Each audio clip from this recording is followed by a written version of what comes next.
The story of Napoleon Bonaparte has taken on a mythical status since his death. And it's no wonder that the man called the Little Corporal, as a token of affection, not because of his perfectly normal height, has captivated the public for 200 years. Napoleon invaded Egypt, negotiated dozens of treaties, survived being bayoneted, and chose to place the crown on his own head when he was consecrated, and he did most of that before he was 30. Physically, Napoleon has been described by biographers as scrawny but charming. He was a clever military commander and diplomat. He was also epically ambitious. Though he censored the French press to control the narrative about him, his letters to his wife show a deeply passionate man. Napoleon Bonaparte was born on the island of Corsica in 1769, the year the territory was sold to France by Genoa. After graduating from the French Military Academy on the edge of the French Revolution, Bonaparte returned to Corsica. But by 1792, his family had switched between Corsican resistance and allegiance to France too many times, and the family was banished. Napoleon resumed his military office in France. A few years later, he began Frenchifying his name as Napoleon Bonaparte.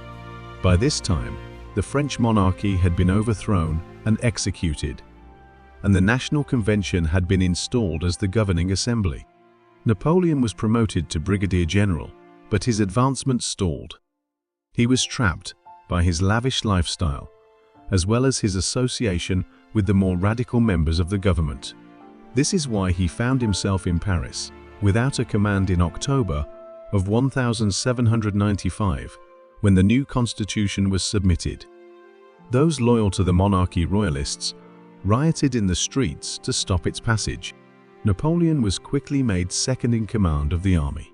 He confronted the royalists and saved the constitution.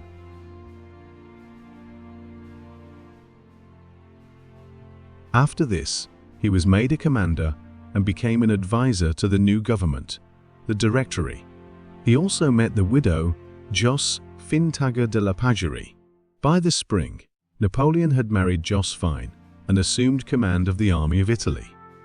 He conquered Sardinia, Mantua, and Vienna, negotiated settlements, gained land for France, and restructured Italy and Austria as he saw fit.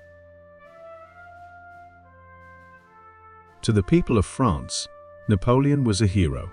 The Directory, however, felt threatened by his ambition. They sent him to end the naval war with Britain, causing him to become stranded in Egypt, which he began to reorganize politically. This alarmed Turkey, which joined with Britain, Austria, and Russia against France. These military troubles abroad destabilized the still new government in Paris. Napoleon headed home, where he joined the coup d'état that replaced the Directory with the consulate. This made Napoleon the first consul, master of France. By 18, a new constitution had been passed that dramatically increased the consul's powers. Napoleon convinced the Pope to accept the Republic, and he completed the codification of civil law that would come to bear his name. The Napoleonic Code made many changes from the Revolution administrative and judicial permanent. On May 18, 1804, inspired by a failed assassination attempt, Napoleon declared himself Emperor of France. He left Josephine in 1810, and by March of 1811, as his new wife gave birth to a son, Napoleon saw his empire reach its greatest extent. By the following year, however, anti-French sentiment was rampant, and he faced military actions all over Europe. The fighting was billed as against the emperor himself, not the people of France. Soon Napoleon was deposed. He retreated to the island of Elba, but still monitored the new government. Returning to France in March of 1815 to challenge the new regime, Napoleon raised an army, but was defeated by an international coalition led by the British at Waterloo. Forced to abdicate, he was exiled to St. Helena. He found life on the pretty island dull. A handful of followers accompanied him, and they resided in a manor.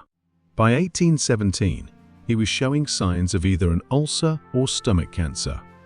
He died in 1821. Napoleon's insatiable ambition cut short his rule, but his reputation continued to grow. In 1840, his remains were returned to France with the fanfare of a state funeral. His nephew capitalized on his popularity to become emperor a decade later.